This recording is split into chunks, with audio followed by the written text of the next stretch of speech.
എല്ലാവർക്കും Kottayam civil services അക്കാഡമിയുടെ daily news അനാലിസിസിലേക്ക് സ്വാഗതം. ഇന്ന് നമ്മൾ ചർച്ച ചെയ്യുന്നത് ഓൺലൈൻ എഡ്യൂക്കേഷന്റെ ഡ്രോബാക്കുകളെ കുറിച്ചും അതിന് എന്തൊക്കെയാണ് മുന്നോട്ട് കൊണ്ടുപോകുവാൻ വേണ്ട സഹായങ്ങൾ എന്തൊക്കെയാണ് ചെയ്യേണ്ടത് എന്നതിനെ കുറിച്ചിട്ടുള്ള ഒരു അനലിറ്റിക്കൽ സ്റ്റഡി നമ്മളുടെ ഇന്നത്തെ ഹിന്ദുവിൽ എഡിറ്റോറിയൽ പേജിലുണ്ടായിരുന്നു. അതിനൊപ്പം തന്നെ നമ്മൾ നമ്മുടെ ഒരു 1972 ഇന്ത്യ പാകിസ്ഥാൻ യുദ്ധത്തിൽ പങ്കെടുത്ത ഒരു കേണൽ നമുക്കിന്ന് നഷ്ടപ്പെട്ടിട്ടുണ്ട്. അദ്ദേഹം മരിച്ചു പോയിട്ടുണ്ട്. അദ്ദേഹത്തെ കുറിച്ചിട്ടുള്ള ഒരു ന്യൂസ് ഉണ്ട്. അതിനൊപ്പം തന്നെ government of India one stop services centres ആർക്കാണ് വിദേശത്തുള്ള സ്ത്രീകൾക്ക് വേണ്ടിയിട്ട് ഗവൺമെന്റ് സ്റ്റാർട്ട് ചെയ്തിട്ടുണ്ട്. അത് എവിടെയൊക്കെയാണ് എന്തൊക്കെയാണെന്ന് നോക്കാം. അതിനൊപ്പം തന്നെ വ്യത്യസ്തമായിട്ടുള്ള ആർമി മിലിറ്ററി ഗാലണ്ടറി അവാർഡുകളെ കുറിച്ച് നമുക്ക് നോക്കാം. അതിൽ ഏറ്റവും പ്രധാനപ്പെട്ട ഒരു പോയിന്റ് ഇപ്പോൾ നിങ്ങളെ ഓർമ്മിപ്പിക്കേണ്ട ഒരു ബാധ്യതയുണ്ട്. പുതിയ ഒരു IT റൂൾ അല്ലെങ്കിൽ റെഗുലേഷൻ ഗവൺമെന്റ് ഓഫ് ഇന്ത്യ കൊണ്ടുവന്നിട്ടുണ്ട്, അല്ലെങ്കിൽ ഇന്നു മുതൽ നിലവിൽ വന്നിട്ടുണ്ട്. 26/5/2021 ബുധനാഴ്ച മുതൽ നിലവിൽ വന്നിട്ടുണ്ട്. അതിനാധാരമായ സംഭവം എന്ന് പറയുന്നത് വാട്സാപ്പിന്റെ പ്രൈവസി പോളിസി ആയിരുന്നു. നമ്മൾ വാട്സാപ്പിന്റെ പ്രൈവസി പോളിസിയെ കുറിച്ച് പല തവണ ഡിസ്കസ് ചെയ്തിട്ടുമുണ്ട്. പക്ഷേ അത് IT റൂൾസിന്റെ അപ്ഡേഷൻസ് അല്ലെങ്കിൽ പുതിയ ഗൈഡ് ലൈനുകൾ നമ്മൾ ഇന്ന് ചർച്ച ചെയ്യുന്നില്ല. കാര്യം എന്താണെന്ന് വെച്ച് കഴിഞ്ഞാൽ അതിന്റെ കുറച്ച് അനാലിസിസ് കൂടി നാളെയുള്ള അടുത്ത ദിവസങ്ങളിലെ പത്രങ്ങളിൽ കാണും. അപ്പോൾ അതും കൂടി ഉൾപ്പെടുത്തിക്കൊണ്ടിട്ടുള്ള ഒരു കോംപ്രിഹെൻസീവ് ക്ലാസ് ആയിരിക്കും IT റൂൾസിന്റെ അപ്ഡേഷനിൽ നമ്മൾ ചർച്ച ചെയ്യാൻ ഉദ്ദേശിക്കുന്നത്. So let's get started with still grappling with online classes. നമുക്കറിയാം ഇപ്പോൾ COVID-19 വല്ലാതെ പാരമ്യതയിൽ എത്തി നിൽക്കുമ്പോൾ every institutions are put forward to have online classes as their solution to deliver content to their students. അതായത് കുട്ടികൾക്ക് അവരുടെ വിദ്യാർത്ഥികൾക്ക് അവരുടെ കണ്ടന്റുകൾ ലഭിക്കുവാൻ അല്ലെങ്കിൽ സിലബസുകൾ പൂർത്തീകരിച്ചു കൊണ്ടുപോകുവാൻ ഒരു ഓൺലൈൻ സൊല്യൂഷൻ മാത്രമാണ് ഇപ്പോൾ എല്ലാ വിഭാഗം വിദ്യാഭ്യാസ സ്ഥാപനങ്ങളും മുന്നോട്ട് വയ്ക്കുന്ന ഒരു സൊല്യൂഷൻ. എന്നാൽ ഈ ഓൺലൈൻ വിദ്യാഭ്യാസം വേണ്ടത്ര രീതിയിൽ ജനങ്ങളിലേക്ക് എത്തുന്നുണ്ടോ അല്ലെങ്കിൽ കുട്ടികളിലേക്ക് എത്തുന്നുണ്ടോ, അവർ അതുമായിട്ട് എന്തെങ്കിലും തരത്തിലുള്ള ഒരു ബാധ്യതകളും ബുദ്ധിമുട്ടുകളും നേരിടുന്നുണ്ടോ എന്നതൊക്കെയാണ് പരിശോധിക്കേണ്ട വസ്തുതകളാണ്. നമുക്കറിയാം, നമ്മൾ പിന്നോട്ട് കുറച്ച് പുറകോട്ട് പോയാൽ ഒരു ആർട്ടിക്കിൾ നമ്മൾ ഡിസ്കസ് ചെയ്തായിരുന്നു. അതിന്റെ ടൈറ്റിൽ ഇങ്ങനെയായിരുന്നു, decoding inequality in A digital world എന്നൊരു ടൈറ്റിലുള്ള ഒരു ആർട്ടിക്കിൾ ഹിന്ദുവിലെ എഡിറ്റോറിയൽ പേജിൽ നിന്ന് നമ്മൾ ഡിസ്കസ് ചെയ്തിട്ടുണ്ടായിരുന്നു. ഡിസ്കസ് ചെയ്തിട്ടുള്ള ഒരു പോയിന്റ് വെച്ച് നോക്കുവാണെങ്കിൽ ശരി, online classes it is truly and absolutely depend on ഇന്റർനെറ്റിനെ അടിസ്ഥാനപ്പെടുത്തിയിട്ട് നിൽക്കുന്ന അല്ലെങ്കിൽ ഇന്റർനെറ്റിനെ മാത്രം അടിസ്ഥാനപ്പെടുത്തി നിൽക്കുന്ന ഒരു സാധ്യതയാണ് ഈ ഓൺലൈൻ ക്ലാസ് എന്ന് പറയുന്നത്. പക്ഷേ നമുക്കറിയാം, നാഷണൽ സാമ്പിൾ സർവേ ഓർഗനൈസേഷന്റെ അല്ലെങ്കിൽ ഡേറ്റ പ്രകാരം 2017 ഡേറ്റ പ്രകാരം ഓരോ വീട്ടിലും അല്ലെങ്കിൽ ഒരു ഗ്രാമത്തിലെ ഒരു 6% ആളുകൾക്ക് മാത്രമാണ് എന്തുള്ളത്, ഒരു കമ്പ്യൂട്ടർ ഉള്ളത്. അർബൻ ഏരിയയിൽ വെറും 25% മാത്രം ആളുകളിലേക്കാണ് എന്നുള്ളത് ഒരു കമ്പ്യൂട്ടർ ഉള്ളത്. അതിൽ 17% മാത്രമാണ് ഗ്രാമത്തിൽ ഇന്റർനെറ്റ് കണക്ഷൻ ഉള്ളത്. 42% മാത്രമേ നഗരങ്ങളിൽ ഇന്റർനെറ്റ് കണക്ഷൻ ലഭിക്കുന്നുള്ളൂ. അപ്പോൾ നമുക്കൊരു സാധാരണ ഉയർന്നു വരുന്ന ഒരു ചോദ്യമാണ്, every single individual having their own handset, mobile phone ഹാൻഡ്സെറ്റുകൾ ഉണ്ടാവില്ലേ? അതിൽ ഇന്റർനെറ്റ് ഫെസിലിറ്റീസ് ഇല്ലേ? ഇന്റർനെറ്റ് ഫെസിലിറ്റീസ് വളരെ ചീപ്പ് അല്ലേ? അപ്പൊ അങ്ങനെയുള്ള ചില സംശയങ്ങൾ ഉയർന്നു വരാറുണ്ട്. പക്ഷേ എന്നും എപ്പോഴും അതൊരു ചീപ്പായിട്ടുള്ള ഒരു അല്ലെങ്കിൽ വളരെ വില കുറഞ്ഞ ഒരു കൊമോഡിറ്റി അല്ല ഇന്റർനെറ്റ് എന്ന് പറയുന്നത്. നമുക്കറിയാം, ഇന്റർനെറ്റ് 4G ആണെങ്കിലും അല്ലെങ്കിൽ 5G ആണെങ്കിലും അല്ലെങ്കിൽ 3G ആണെങ്കിൽ പോലും ഈ ഇന്റർനെറ്റ് പെനട്രേഷൻ ഇല്ലാതിരിക്കുന്ന വിഭാഗങ്ങൾ അല്ലെങ്കിൽ സ്ഥലങ്ങൾ നമ്മുടെ രാജ്യത്തും അല്ലെങ്കിൽ നാടുകളിലും ഉണ്ട്. അപ്പോൾ എന്ത് ചെയ്യാം, ഇന്റർനെറ്റ് പെനട്രേഷൻ എന്ന് പറയുന്നത് അത്രയധികം സാർവത്രികമല്ലാതെ പോകുന്ന സ്ഥലങ്ങളിൽ പലപ്പോഴും ഇന്റർനെറ്റിന്റെ സർവീസിന്റെ സ്പീഡ് എന്ന് പറയുന്നത് പല തട്ടുകളിലായിരിക്കും. ഉദാഹരണത്തിന്, നിങ്ങളുടെ അല്ലെങ്കിൽ ഒരു വിദ്യാർത്ഥി ഒരു ABC എന്നൊരു college, it has many students. നമുക്കൊരു 2 കുട്ടികൾ എടുക്കാം. ഒരാൾ എവിടെ നിന്നാണ്, ഒരു റൂറൽ ഏരിയയിൽ നിന്നും, ഒരാൾ അർബൻ ഏരിയയിൽ നിന്നുമാണ് വരുന്നത്. ഈ റൂറൽ ഏരിയയിലും അർബൻ ഏരിയയിലും കുട്ടികൾക്ക് എന്താണ്, ഒരേ തരത്തിലുള്ള കണ്ടന്റ് ആണ് ലഭിക്കുക. പക്ഷേ ഇതിന്റെ റെസിപ്പിയന്റിന് വ്യത്യാസം ഉണ്ടാവും, അല്ലെങ്കിൽ റിസീവ് ചെയ്യുന്ന രീതികൾക്ക് അല്ലെങ്കിൽ സമയത്തിന് വ്യത്യാസം ഉണ്ടാവും. ഇവിടെ ബഫറിങ് കൂടുതലുള്ള ഒരു ഡിസ്ട്രാക്റ്റഡ് ഇന്റർനെറ്റ് ആണ് ഒരു പക്ഷേ ഇവിടെ ലഭിക്കുന്നതെങ്കിൽ ഈ വിദ്യാർത്ഥിയുടെ വിദ്യാഭ്യാസം എവിടെയാണ്, അല്ലെങ്കിൽ എങ്ങോട്ടാണ്, മുന്നോട്ടാണോ പോകുന്നത്, പിന്നോട്ടാണോ പോകുന്നത് എന്ന് അയാളുടെ റിസൾട്ടുകൾ റിഫ്ലക്ട് ചെയ്യും. അത് എന്ത് ചെയ്യും? കുട്ടികളിൽ ഒരു ആവശ്യമില്ലാത്ത അല്ലെങ്കിൽ വളരെ പ്രധാനപ്പെട്ട ഒരു ആൻസൈറ്റി എടുക്കാനുള്ള ഒരു സാഹചര്യത്തിലേക്ക് കൊണ്ടെത്തിക്കും. നമുക്കറിയാം. എന്നാൽ ഈ പല ഇൻസ്റ്റിറ്റ്യൂഷൻസും, അതായത് റീജിയനിലി ഉള്ള എക്സെപ്റ്റ് IIT, IIM, NIT പോലുള്ള സെൻട്രലി ഫണ്ടഡ് ആയിട്ടുള്ള അല്ലെങ്കിൽ ഫണ്ടുകൾ വളരെയധികം ഉള്ള അല്ലെങ്കിൽ ലക്ഷറീസ് ലൈക്ക് ഫണ്ടിങ് ഉള്ള എലൈറ്റ് ഇൻസ്റ്റിറ്റ്യൂഷൻസ് ഒഴികെ ബാക്കിയുള്ള എല്ലാ യൂണിവേഴ്സിറ്റികളും അല്ലെങ്കിൽ ഏതൊരു സ്ഥാപനമാണെങ്കിലും ശരി, അവർക്ക് ശമ്പളം കൊടുക്കാനുള്ള ഒരു ഫണ്ടിങ് മാത്രമേ ഉണ്ടാവുക. അപ്പോൾ എന്ത് ചെയ്യും? ടീച്ചേഴ്സിനോട് പറയുന്നുണ്ട്, അല്ലെങ്കിൽ ഫാക്കൽറ്റീസ് അല്ലെങ്കിൽ കണ്ടന്റ് ഡെലിവേഴ്സിനോട് പറയുന്നു, from now onwards we will be moving towards an online education. That will be another burden for them, for not only for the teachers but for the students as well. ഇപ്പൊ രണ്ട് രീതികളിലാണ് ഇതൊരു problem ആയിട്ട് വരുന്നത്. ഇപ്പൊ നമുക്കറിയാം, പലപ്പോഴും IIT-കൾ, IIMs, NITs and central universities launched video channels and uploaded e-content on institutional website and digital platforms. Majority of the state universities still struggle without proper internet connectivity. ഇവിടെയാണ് ഏറ്റവും വലിയ ഒരു പ്രോബ്ലം ആയിട്ട് നമ്മൾ അല്ലെങ്കിൽ കാണേണ്ടുന്ന ഒരു വസ്തുത. പലപ്പോഴും സ്റ്റേറ്റ് യൂണിവേഴ്സിറ്റികൾ അല്ലെങ്കിൽ സെൻട്രൽ യൂണിവേഴ്സിറ്റികൾക്ക് അവർക്ക് അവരുടേതായ അല്ലെങ്കിൽ ആവശ്യത്തിന് ഇൻഫ്രാസ്ട്രക്ചർ ഉള്ളപ്പോൾ ഈ ഇൻഫ്രാസ്ട്രക്ചറിൽ പോലും എന്തുണ്ടാവുന്നുണ്ട്? ഒരു ഇൻഇക്വാലിറ്റി ഉണ്ടാവുന്നുണ്ട്. അപ്പോൾ എന്താണ് സംഭവിക്കേണ്ടത്, എന്താണ് ചെയ്യേണ്ടത് എന്നതാണ് ഇനി നമ്മൾ ചിന്തിക്കേണ്ടത്. അതുകൊണ്ട് തന്നെ നമ്മൾ എന്ത് ചെയ്യും? ഈ ടീച്ചേഴ്സിനോട് പറയും, from now onwards the entire system have been transferred to online system. അപ്പോൾ എന്ത് ചെയ്യും? അതൊരു അഡീഷണൽ ബേർഡൻ ആയിട്ട് ആർക്കും മാറുന്നുണ്ട്? വിദ്യാർത്ഥികൾക്കും അധ്യാപകർക്കും മാറുന്നുണ്ട്. ഒരു പ്രത്യേക സ്ഥലങ്ങളിൽ മാത്രമല്ല, ഇന്ത്യയിലെ എല്ലാ സ്റ്റേറ്റ് യൂണിവേഴ്സിറ്റികളുടെയും അവസ്ഥ അല്ലെങ്കിൽ സ്റ്റേറ്റ് എഡ്യൂക്കേഷൻ സിസ്റ്റത്തിന്റെയും അവസ്ഥ അത് തന്നെയായിരിക്കും. or else they will be depending on certain infras like or online providers like Zoom or Google Meet. പക്ഷെ എന്ത് ചെയ്യും? പലപ്പോഴും ഈ ബാൻഡ് വിഡ്ത്ത് വ്യത്യാസം ഉള്ളത് കൊണ്ട് ഈ റെസിപ്പിയന്റിന് അല്ലെങ്കിൽ ടീച്ചേഴ്സിന് കണ്ടന്റ് ഡെലിവർ ചെയ്യാനും കണ്ടന്റ് റിസീവ് ചെയ്യാനുമുള്ള ഒരു കാലതാമസം ഉണ്ടാക്കുകയും അത് കുട്ടികളുടെ വിദ്യാഭ്യാസത്തെ വളരെ നെഗറ്റീവായിട്ടോ അല്ലെങ്കിൽ അവരുടെ കുട്ടികൾക്കുള്ളിൽ ഒരു ആൻസൈറ്റി രൂപപ്പെടുത്താനോ സഹായിക്കുന്ന ഒന്നായി മാറുകയും ചെയ്യും. അതുപോലെ തന്നെ എന്താണ്, നമുക്കറിയാം, ഒരു ഓൺലൈൻ എഡ്യൂക്കേഷൻ എന്ന് പറയുന്ന ഒരു സ്വിഫ്റ്റ് മാനറിൽ അല്ലെങ്കിൽ പെട്ടെന്ന് ഒരു സിസ്റ്റത്തിൽ നിന്ന് മറ്റൊരു സിസ്റ്റത്തിലേക്കുള്ള ഒരു ഷിഫ്റ്റിംഗ് ആയി മാറാൻ പാടില്ല. It must be done in a phased manner, 1 by 1 അല്ലെങ്കിൽ സ്റ്റെപ്പ് ബൈ സ്റ്റെപ്പ് പ്രൊസീജിയറിലൂടെ മാറേണ്ടുന്ന ഒന്നാണ് ഓൺലൈൻ എഡ്യൂക്കേഷൻ. അതിന് ആദ്യം എന്താണ് ചെയ്യേണ്ടത്? ആദ്യം ചെയ്യേണ്ടത് ഇൻഫ്രാസ്ട്രക്ചർ ഷുഡ് ബി പ്രൊവൈഡഡ്, അല്ലെ? അപ്പൊ ആദ്യം ചെയ്യേണ്ടത് എന്താണ്? ഇൻഫ്രാസ്ട്രക്ചർ പ്രൊവൈഡ് ചെയ്യണം. ഇൻഫ്രാസ്ട്രക്ചറിലേക്ക് പ്രൊവൈഡ് ചെയ്യണമെങ്കിൽ state should fund for the same. അതുപോലെ എന്ത് ചെയ്യണം? എല്ലാ സ്റ്റേക്ക് ഹോൾഡേഴ്സുമായിട്ട് അല്ലെങ്കിൽ വിദ്യാഭ്യാസവുമായിട്ട് ബന്ധപ്പെട്ടുള്ള എല്ലാ സ്റ്റേക്ക് ഹോൾഡേഴ്സുമായിട്ട് പ്രോപ്പർ ആയിട്ടുള്ള ചർച്ചകൾ നടത്തണം. അപ്പൊ അതിനുശേഷം മാത്രമാണ് ഇതിലേക്ക് ഒരു കൃത്യമായിട്ട് ഒരു ഔട്ട്കമ്മിലേക്ക് അല്ലെങ്കിൽ ഒരു തീരുമാനത്തിലേക്കും നമുക്ക് എത്തിക്കാൻ സാധിക്കത്തുള്ളൂ. അപ്പോൾ എന്താണ് ചെയ്യേണ്ടത്? ഓൺലൈൻ ക്ലാസ്സുകൾ ഡെലിവർ ചെയ്യേണ്ട എന്നാണോ? ഇപ്പൊ ഓൺലൈൻ ക്ലാസ്സുകൾ ഡെലിവർ ചെയ്യണം, പക്ഷേ പൂർണ്ണമായിട്ടും ഓൺലൈനിലേക്ക് മാറുന്നതിന് മുൻപ് ചിന്തിക്കേണ്ട ചില വസ്തുതകളെ കുറിച്ചിട്ടാണ് ഈ ആർട്ടിക്കിൾ പറയുന്നത്. ഒന്ന് എന്താണ്? ഈ സ്റ്റേക്ക് ഹോൾഡേഴ്സുമായിട്ട് ചർച്ച ചെയ്യണം. 2, സ്റ്റേറ്റ് ഫണ്ട് ചെയ്യണം. എന്തിനു വേണ്ടിയിട്ട്? ഇൻഫ്രാസ്ട്രക്ചർ ഡെവലപ്പ് ചെയ്യാൻ വേണ്ടിയിട്ട്. അതിനൊപ്പം തന്നെ ട്രെയിനിങ് പ്രൊവൈഡ് ചെയ്യണം. ഇതിനകത്ത് ഏറ്റവും വലിയ ഒരു പ്രോബ്ലം ആയിട്ട് വരുന്നത് ഈ പ്രാക്ടിക്കൽ സെഷൻസ് ഉള്ള അല്ലെങ്കിൽ എന്താണ് ആക്ടിവിറ്റി ഓറിയന്റഡ് ആയിട്ടുള്ള സിസ്റ്റത്തിലേക്ക് വരുമ്പോൾ മെഡിക്കൽ എഡ്യൂക്കേഷൻ അതല്ലെങ്കിൽ സയൻസ് പോലുള്ള സബ്ജക്റ്റുകൾ അല്ലെങ്കിൽ മറ്റേതെങ്കിലും ആക്ടിവിറ്റി ഓറിയന്റഡ് ആയിട്ടുള്ള സബ്ജക്റ്റുകൾ എങ്ങനെയാണ് ഈ ഓൺലൈനിൽ കൂടി കണ്ടന്റ് കൊടുക്കുക? അപ്പം എന്ത് ചെയ്യാൻ സാധിക്കണം? ഇപ്പൊ ഈ ഒരു സാഹചര്യത്തിൽ കോവിഡ് പ്രോട്ടോകോൾ അനുസൃതമായിട്ട് ഒരു 2 അല്ലെങ്കിൽ ഓൺലൈനും ഓഫ്ലൈനും പാരലൽ ആയിട്ട് പോകുന്ന രീതികളിലേക്ക് വിദ്യാഭ്യാസത്തെ മാറ്റേണ്ടതുണ്ട്.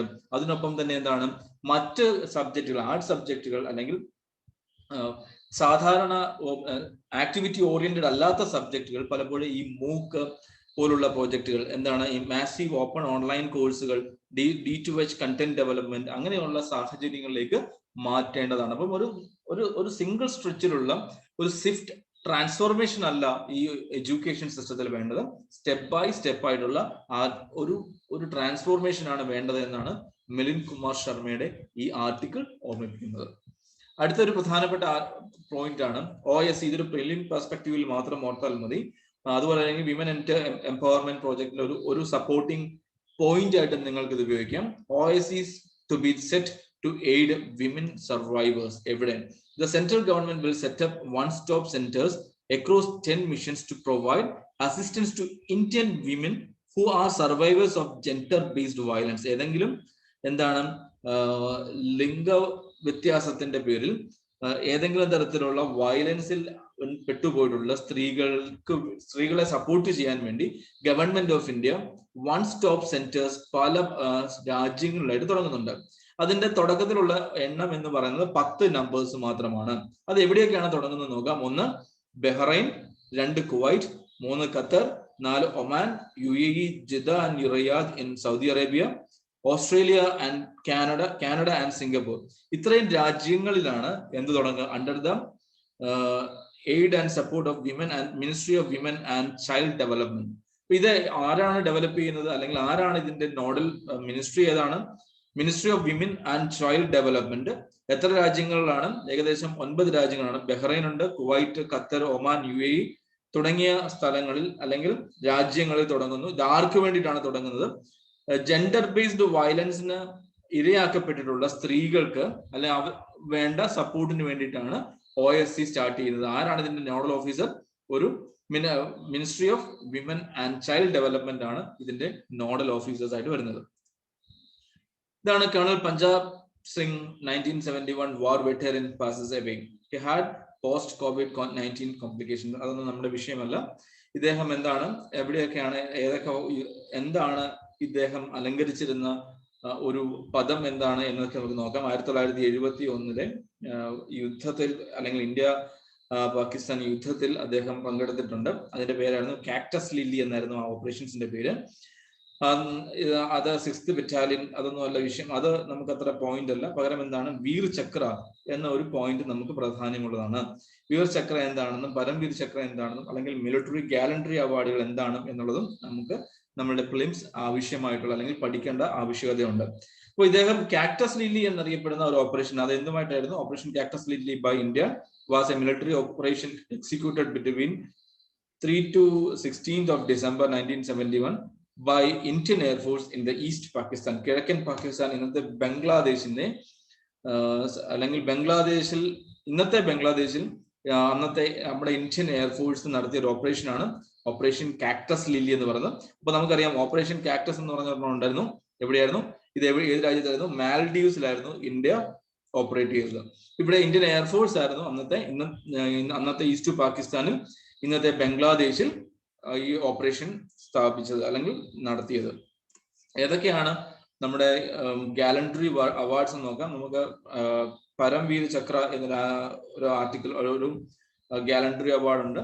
അതുപോലെ തന്നെ എന്താണ് മഹാവീര ചക്ര, വീർ ചക്ര, കീർത്തി ചക്ര ആൻഡ് ശൗര്യ ചക്ര, ഇങ്ങനെയൊക്കെയുള്ള ഒരു 6 ഗാലൻട്രി അവാർഡുകളാണ് നമുക്കുള്ളത്. അത് ഏറ്റവും ഉയർന്ന അല്ലെങ്കിൽ the highest gallantry award of Indian army is Paramvir Chakra, PVC or Paramveer Chakra. Apart from this award, these are five other gallantry awards in India. First one is Mahavir Chakra, Veera Chakra, Ashoka Chakra, Kirti Chakra and Shaurya Chakra. All these awards were constituted in the year 1950. 26th day of January 1950. 1950 January 26 ഈ gallantry അവാർഡുകൾ സ്ഥാപിതമായിട്ടുള്ള വർഷം. പരംവീര ചക്ര നമുക്കറിയാം, it is the highest gallantry award for officers and others enlisted personnel for all military branches of India for the highest degree of valor in the presence of enemy. ശത്രുവിന്റെ സാന്നിധ്യത്തിൽ കാണിച്ചിട്ടുള്ള അല്ലെങ്കിൽ പ്രകടിപ്പിച്ചിട്ടുള്ള ശക്തമായിട്ടുള്ള ധീരതയ്ക്കുള്ള ഒരു പുരസ്കാരമാണ്, അല്ലെങ്കിൽ ഗവൺമെന്റിന്റെ രാജ്യത്തിന്റെ ആദരമാണ് പരംവീര ചക്ര എന്ന് പറയുന്നത്. ഇത് തുടങ്ങിയത് 1956 ജാനുവരി 26 അറിയാം. ഇത് മിക്കവാറും നൽകപ്പെടുന്നത് എന്താണ്, ആ വ്യക്തിയുടെ മരണശേഷമായിരിക്കാം നൽകപ്പെടുക. Literally Paramvir Chakra means wheel of the ultimate brave എന്നാണ് ഇതിന്റെ വാക്ക് വരുന്നത്. ഇനി സംസ്കൃതത്തിലാണ് പരം എന്ന വാക്കിന്റെ അർത്ഥം അൾട്ടിമേറ്റ് എന്നാണ്. Veer means brave and chakra means wheel. ഇതിന്റെ ആക്ച്വൽ മീനിങ് എന്താണ്? The wheel of ultimate Brave എന്ന് വേണമെങ്കിൽ എന്നാണ് ഇതിന്റെ ഒരു അർത്ഥമായിട്ട് കണക്കാക്കുന്നത്, അല്ലെങ്കിൽ അർത്ഥമായിട്ട് കൽപ്പിക്കപ്പെടുന്നത്. അപ്പൊ പരംവീര ചക്ര സ്ഥാപിതമായ വർഷം 1956 ജാനുവരി 26. ഇത് ശത്രുവിന്റെ സാന്നിധ്യത്തിൽ ഒരു പട്ടാളക്കാരൻ അല്ലെങ്കിൽ ഒരു ആർമി മാൻ അല്ലെങ്കിൽ എയർഫോഴ്സ് ഉദ്യോഗസ്ഥൻ അല്ലെങ്കിൽ നേവി ഉദ്യോഗസ്ഥൻ അല്ലെങ്കിൽ ഏത് ബ്രാഞ്ചിലുള്ള മിലിറ്ററിയുടെ ഏത് ബ്രാഞ്ചിലുള്ള ഒരു വ്യക്തിയാണെങ്കിലും ശരി, അദ്ദേഹം ശത്രുവിന്റെ സാന്നിധ്യത്തിൽ ചെയ്ത അതിസാഹസികമായിട്ട് അതിധീരമായ പ്രവർത്തനങ്ങൾക്ക് രാജ്യം നൽകുന്ന ആദരമാണ് പരംവീര ചക്ര എന്ന് പറയുന്നത്. 2 മഹാവീര ചക്ര. ഇതിന്റെ ഒരു രൂപമൊക്കെ നോക്കുന്ന മഹാവീര ചക്രയുടെ രൂപമൊക്കെ ഇങ്ങനെയാണ് വരുന്നത്. ഒന്ന് ഓർത്ത് വയ്ക്കുക, പരീക്ഷയ്ക്ക് അതൊന്നും ചോദിക്കില്ല, പക്ഷെ ഒരു അണ്ടർസ്റ്റാൻഡിങ്ങിന് വേണ്ടി മാത്രം ആണ് ആ ചിത്രങ്ങളൊക്കെ ചേർത്തിരിക്കുന്നത്, ഒന്ന് നോക്കുന്നത് നല്ലതായിരിക്കും. അടുത്തത് മഹാവീര ചക്ര. The Mahavira Chakra is the second highest military decoration in India and is awarded for acts of conspicuous gallantry in the presence of enemy, whether on land, sea or air. അതായത് ഒരു വ്യക്തി അല്ലെങ്കിൽ ഒരു ആർമിയിലെയോ അല്ലെങ്കിൽ നേവിയിലെയോ അല്ലെങ്കിൽ എയർഫോഴ്സിലെയോ ഒരു ജീവൻ അല്ലെങ്കിൽ ഒരു സൈനികൻ ശത്രുവിന്റെ സാന്നിധ്യത്തിൽ ചെയ്തിരിക്കുന്ന എക്സലന്റ് പെർഫോമൻസ് അല്ലെങ്കിൽ എക്സലന്റ് എന്താ പറയാ ഒരു ധീരതയ്ക്ക് നൽകുന്ന ഒരു ആദരമാണ് Mahavir Chakra. It may be awarded posthumously. As of 2017 more than 218 acts of bravery and selfless courage have been recognized since the inception of this medal.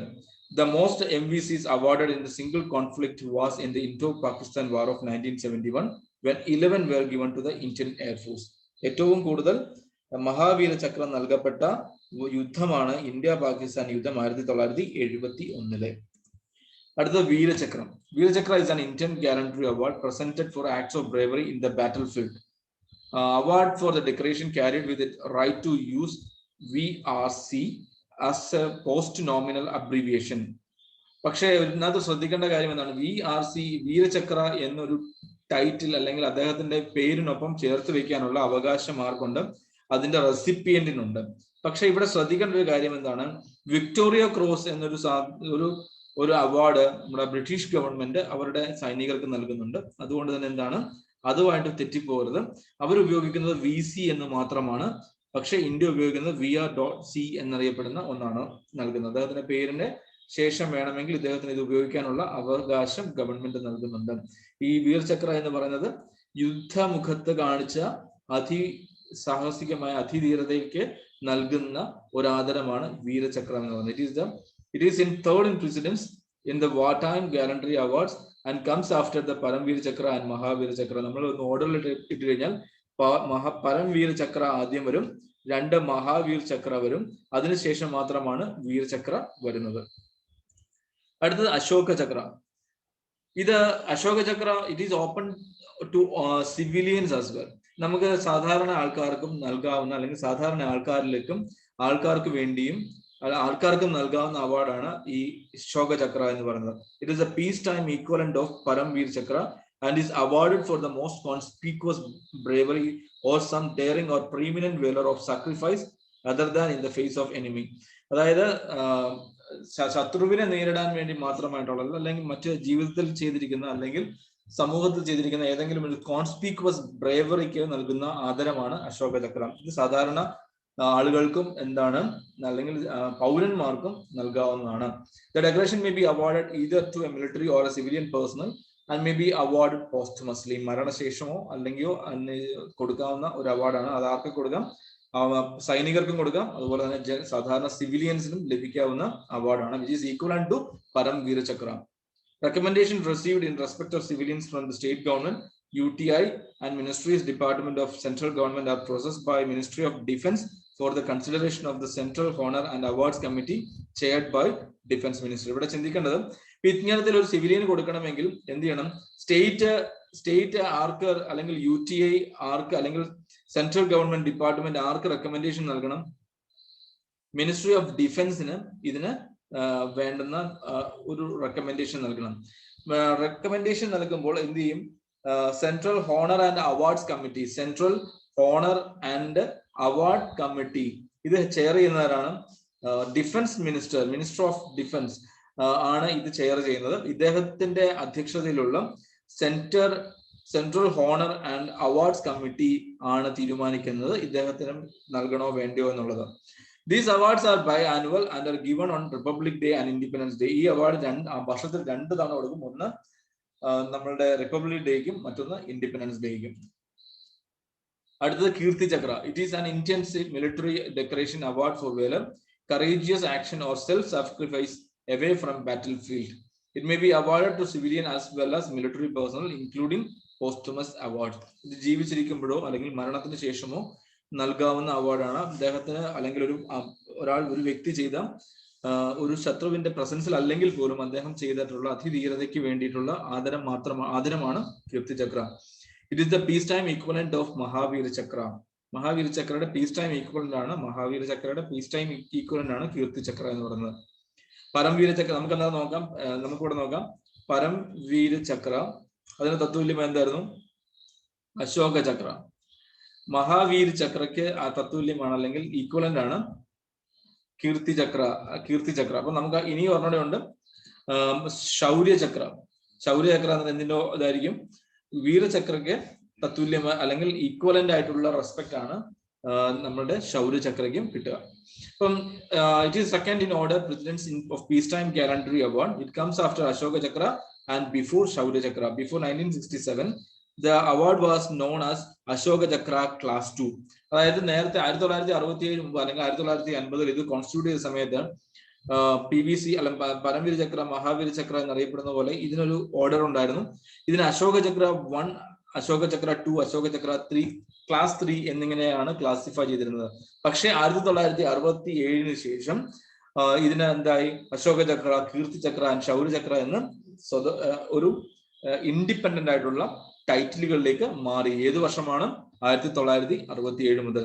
അടുത്തത് അവസാനത്തെ ഒരു ഗാലൻട്രി അവാർഡാണ് ശൗര്യ ചക്ര എന്ന് പറയുന്നത്. It is an Indian military decoration awarded for valour, courageous action for self-sacrifice while not engaged in the action with the enemy. ഒരു ശത്രുവുമായിട്ട് നേരിട്ട് യുദ്ധത്തിൽ ഏർപ്പെടുമ്പോൾ അല്ലെങ്കിൽ അല്ലാത്ത സമയത്ത് അദ്ദേഹം കാണിച്ച ധീരതയ്ക്കുള്ള ഒരു ആദരമാണ് ശൗര്യ ചക്ര. It may be awarded to civilian as well as military personnel, sometimes posthumously. It is a peacetime equivalent of Veer Chakra.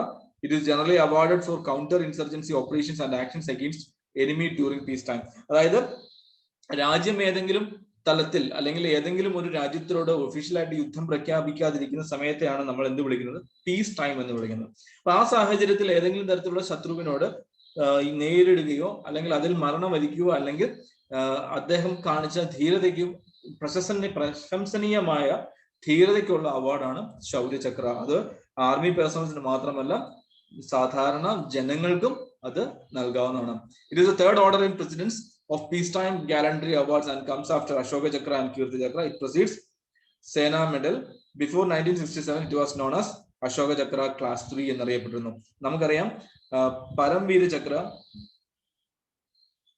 Mahavira Chakra,